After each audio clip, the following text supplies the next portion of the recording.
liste sur la route. Point final. Throw the monkey on the fire.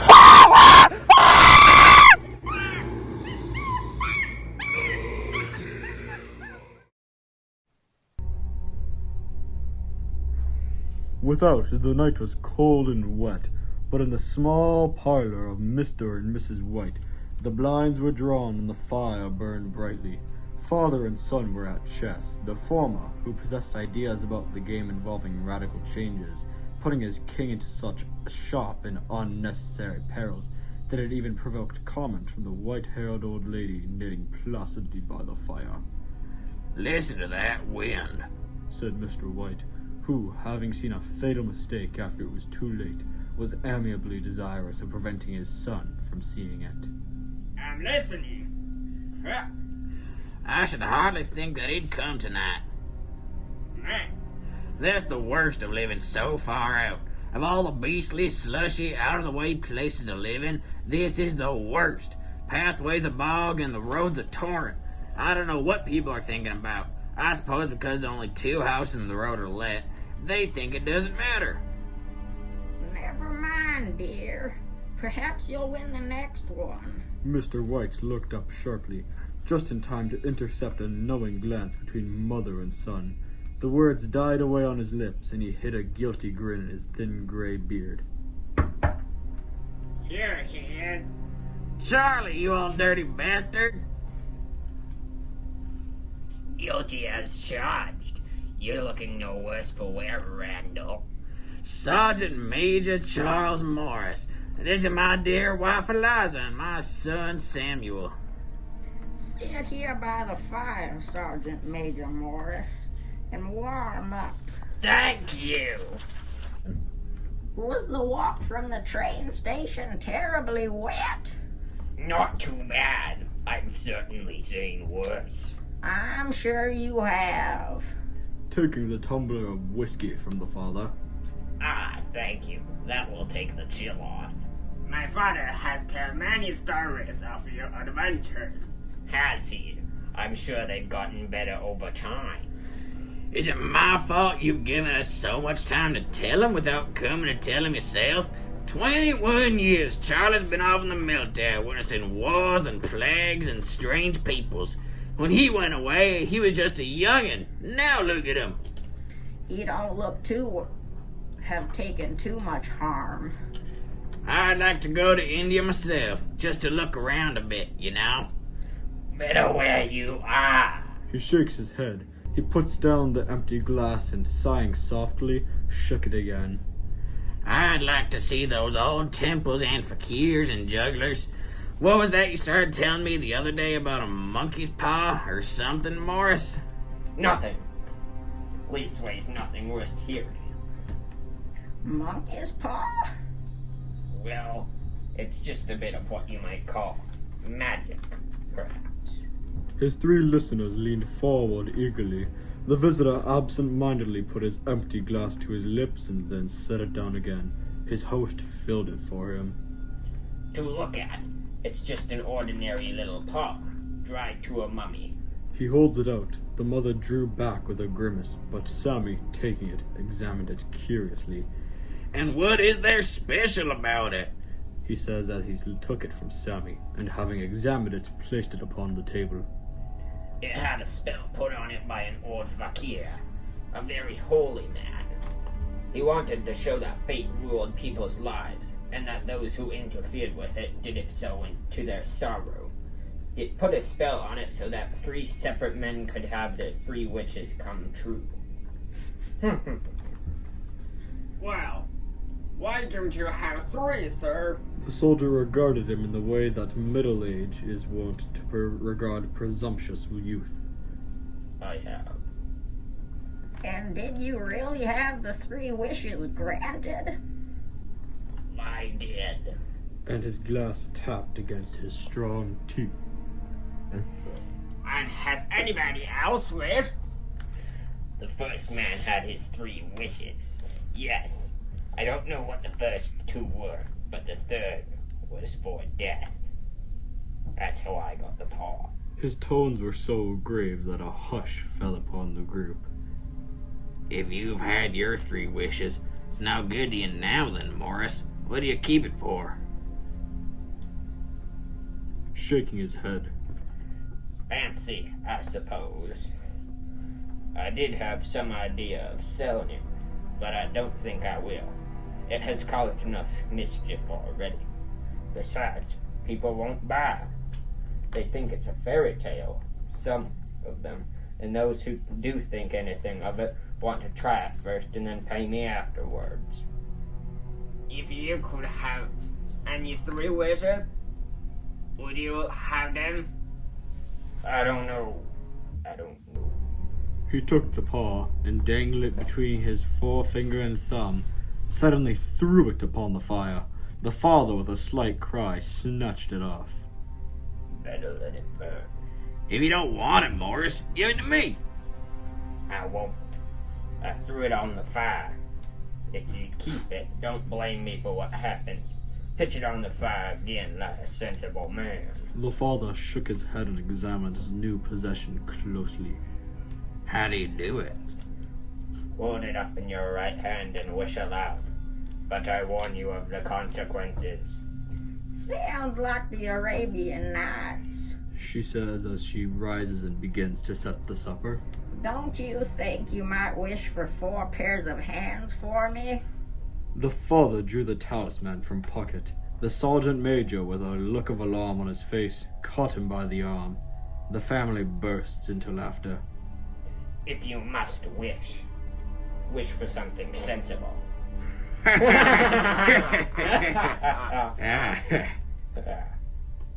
Ha-ha! Well, what could be more sensible than supper? Just what I was wishing. Come on, Sergeant Major. My mom is a great cook. A good home-cooked meal is just what I'm in need of.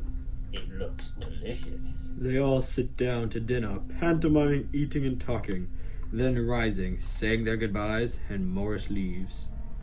In the business of supper, the talisman was partly forgotten, and afterward the 3 sat listening in an enthralled fashion to a second installment of the soldier's adventures in India.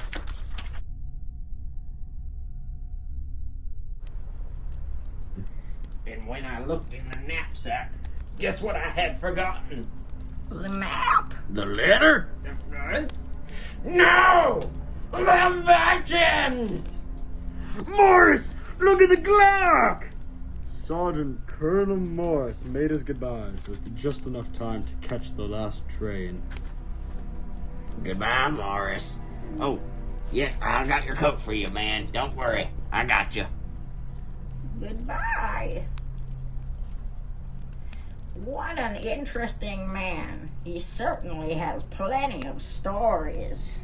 If the tale about the monkey's tail is not more trustful than these others he has been telling us, we shall not make much out of it. Did you give him anything for it, dear? A trifle. He didn't want it, but I made him take it, and he pressed me again to throw it away. Throw it away? Why? We are going to be rich and famous and happy. To begin with, wish to be an emperor, father. Then you can't be henpecked. He dawdled around the table, pursued by the maligned Mrs. White, armed with an antimacassar. Mr. White took the paw from his pocket and eyed it dubiously. I don't know what to wish for, and that's a fact. Seems to me I've got all I want. If you only part of the house, you'd be quite happy. Won't you? Well, wish for $200. Then I'll just do it. The father, slightly embarrassed, held up the talisman as Sammy, with a solemn face, somewhat marred by a wink at his mother, sat down at the piano and struck a few impressive chords. I wish for $200. A fine crashing chord from the piano greeted the words, interrupted by a shuddering cry from the old man. Ah! I As I wished, it twisted in my head like a snake. Wow, I don't see the money. As he picked it up and placed it on a table near the fireplace. And I never shall. It must have been your fancy, dear. As he shakes his head. Never mind, though. There's no harm done, but it gave me a shock all the same. The mother begins clearing the table. Sammy stretches and sits near the fire. Father stands and looks at his hand. Sits and broods, glancing at the paw nearby. They sat down by the fire again while the two men finished their pipes. Outside, the wind was higher than ever, and the old man started nervously at the sound of a shutter banging upstairs. A silence unusual and depressing settled upon all three, which lasted until the old couple rose to retire for the night. It's late. Come to bed, dear. Good night, dear Sammy. Good night, Mother. I expect you will find the cash tied up in the big bag in the middle of your bed as upstairs. And something humble scratching out on the top of the wall, watching you as your pocket you get green. I will stay out just a little longer. The mother and the father leave, and Sammy sits alone in the darkness, gazing at the dying fire and seeing faces in the embers. The last face was so horrible and so simian that he gazed at it in amazement. It got so vivid that, with a little uneasy laugh, he felt for his glass of water to throw over it. His hand grasped the monkey's paw, and with a little shiver he wiped his hand on his coat and went up to bed. In the brightness of the wintry sun next morning, as it streamed over the breakfast table, they laughed at their fears of the night before. Sammy, your breakfast is getting cold. Morning, Mother. Morning, Mother. Good morning, sleepyhead. Hurry and eat your breakfast or you'll be late for work. She says as she scrapes food from a fry pan onto his plate. A biscuit falls onto the floor. Oh, Lord in hell, I done dropped the biscuits. She lifts up the object and discovers she has accidentally picked up the monkey paw. Goddamn monkey! She screams and jerks her hand away in midair. It flies off a little ways. You trying to feed me that old monkey hand? Sammy says as he picks it up. At least she was cooking it first. I was not. Now, where did that biscuit mosey off to? She says as she begins to search under the table. She finds the biscuit and takes a large, lip-smacking bite.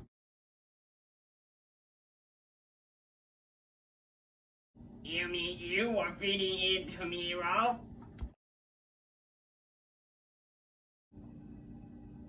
Oh, put it over there, She says as she motions towards the fireplace. away from the table. Sammy takes it and puts it on the mantel and goes to eat. Sorry, Mr. Monkey Hand. If you were a monkey mouse, maybe you could join us. He says as he begins to walk to the table. How do you get under the table, I wonder? He says as he sits down. Thank you for the good breakfast, Mother. You're welcome, dear. Oh, I wish you'd wash your hands, dear. I'm using a fork. I hope old Morris didn't get too wet on his walk back to the train. Oh, well, it's like he said, he's seen worse. I suppose all old soldiers are the same. The idea of our listening to such nonsense. How could wishes be granted in these days? And if they could, how could $200 hurt you, Randall? My dog on his hide from the sky. Don't be dumb. Morris said the things happened so naturally that you might, if you wished, attribute it to a coincidence. Wow, don't break into the money before I come back. I'm afraid it turn you into an old dirty bastard. And you will have to throw it out in the gutters. Oh, get on with you or you'll be late. Here's your coat and your lunchbox. Mother hurries him out of the door. saying goodbyes and watching fondly as he departs. Come have some breakfast before it gets cold, baby. I like how you fried up the onions with the eggs. Very tasty. Is there more sausage, or is the one you threw away the last of it? Mother serves herself breakfast and sits. Wishing on a monkey's paw. I can't believe you'd believe in such things. Me? Oh, the mail! The mother enters the yard. She scurries across it, opening the mailbox, then returning immediately with an envelope. An envelope? Isn't that what the postman usually brings? A bill from the tailor.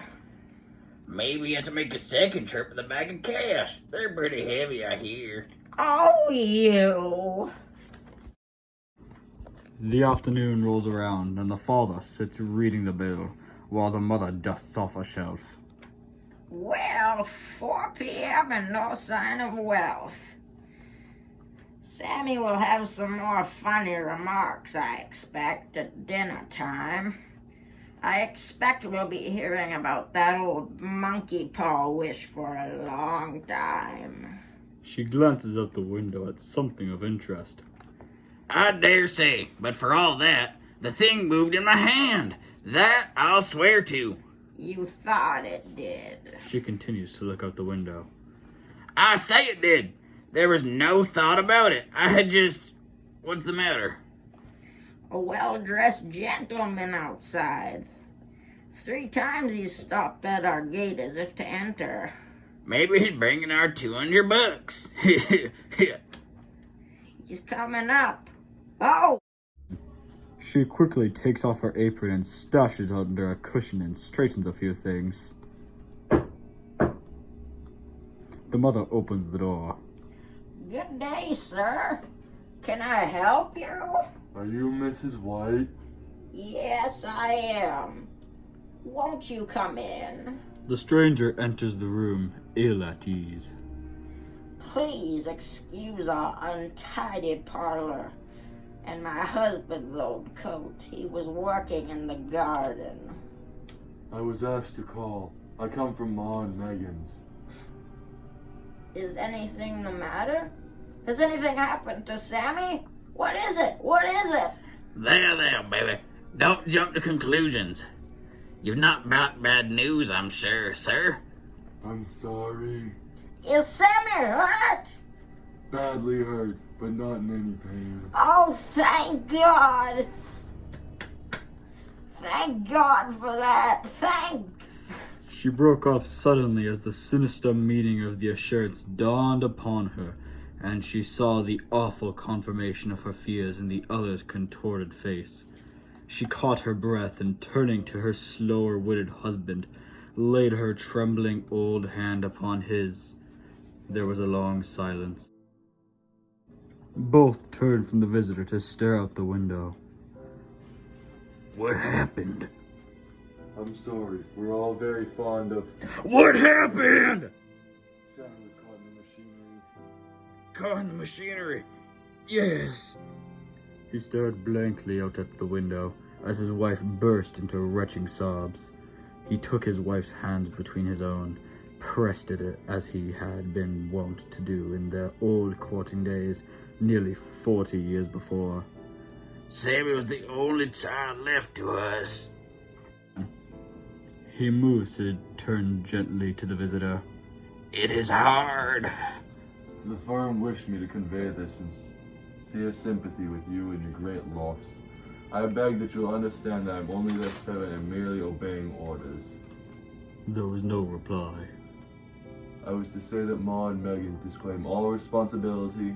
They admit no liability at all, but in consideration of Sammy's services, they wish to present you with a certain sum as compensation. He awkwardly holds out an envelope. Mr. White dropped his wife's hand. They turned to face the visitor with a look of horror.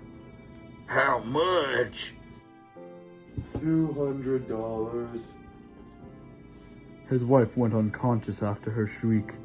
The father chuckled and sobbed together. He put his hands out like a sightless man and dropped, a senseless heap, to the floor. In the huge new cemetery, some 2 miles distant, the old people buried their dead and came back to a house steeped in shadow and silence. It was all over so quickly that at first they could hardly realize it, and remained in a state of expectation as though of something else to happen. Something else which was to lighten this load, too heavy for old hearts to bear. But the days passed, and expectation gave place to resignation. The hopeless resignation of the old, sometimes miscalled apathy. Sometimes they hardly exchanged a word, for now they had nothing to talk about, and their days were long to weariness. In it was about a week later that the old man, waking suddenly in the night, stretched out his hand and found himself alone. The mother sits in a chair near the bed, but facing away from him. The father sleeps in the bed, but awakes and, feeling for his wife, realizes she is not next to him. The father sits up and sees her. Come back to bed. You'll be cold. It's colder for my Sammy. The father sits for a long moment watching her, but is overcome with sleep after a few moments. The paw! The monkey's paw! She begins to shake him awake roughly. Where? Where is it? What's the matter? I want it! You've not destroyed it? It's in the parlor on the mantle. Why? I just thought of it. Why didn't I think of it before? Why didn't you think of it? Think of what? The other two wishes. We only have one. Was that not enough? No, we'll have one more. Quickly, go down and get it and look for a child alive again. Good God, woman! You are mad! No, I'm not. Go get it and wish Sammy alive. Oh, my child, my child. Come back to bed. You don't know what you're saying. We had the first wish granted. Why not the second? It was a coincidence. She pulls him out of the bed. Go and get it and wish. The father grabs her hands that she clutches him with. Sammy has been dead 10 days. And besides, I would not tell you this before, but I could only identify the body by the clothing. It was too terrible for you to see then. How now? Bring Sammy back. She pulls him towards the doorway. Do you think I fear the child I've nursed? They exit the bedroom and enter the downstairs. He apprehensively gets the monkey's paw from the fireplace mantle and fearfully looks around. Here is the accursed thing. Wish. She cried in a strong voice. It is foolish and wicked. Wish. The father began to hold up the paw. I wish my child alive again. Ah! He drops the paw. The old man sank trembling into a chair as the old woman, with burning eyes, walked to the window and watched and waited. The father sat until he was chilled with the cold, glancing occasionally at the figure of the old woman peering through the window. The mother says with a look of hope, Sammy. Such a request to bring the dead to life. That thing cannot have the power. He comes up gently behind her. Come to bed. Oh, wait. Despondently, he goes upstairs and lies in the bed staring. The old man, with an unspeakable sense of relief at the failure of the talisman, crept back to his bed. Oh, Sammy. But it was at least half an hour before the old woman came, silently and apathetically, to lie beside him. Neither spoke, but lay silently listening to the ticking of the clock. This darkness is oppressive. Candle's burnt down. I'll get another. Carrying the lantern, he goes downstairs and takes a candle from the drawer. The father stood motionless, his breath suspended. He turned and fled swiftly back to his room, and put the candle in the lamp and lit it. What's that? A rat! A rat! It passed me on the stairs. The mother sits up in bed listening.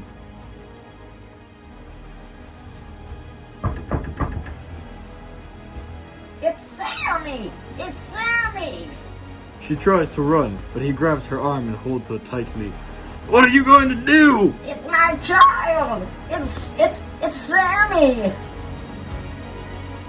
I forgot the graveyard is 2 miles away. What are you holding me for? Let go! I must open the door. Good God! For God's sake, woman! Don't let it in! You're afraid of your own child. She breaks free from his grasp. Let me go. I'm coming, Sammy. I'm coming. The mother runs downstairs, stumbling through the dark to the door. The father follows but stops, too terrified to approach the door. The mother struggles to slide the bottom bolt, then the key lock. I'm opening the door, Sammy. I'm opening the door. The father gropes on the floor to find the monkey hand. Don't open it, Eliza! Where is it? Where is it? I can't reach the top wall. Help me, Randall. She drags a chair to the door. Where is that cursed monkey paw? She stands on the chair and draws back the bolt and steps off the chair. The father finds the monkey paw and he stands and holds it out loud. I wish my child dead and had peace back in the grave! The knocking ceases. The mother draws the chair back and opens the door. Nothing is there. The father runs to her side and they look out. Oh, Sammy! Sammy!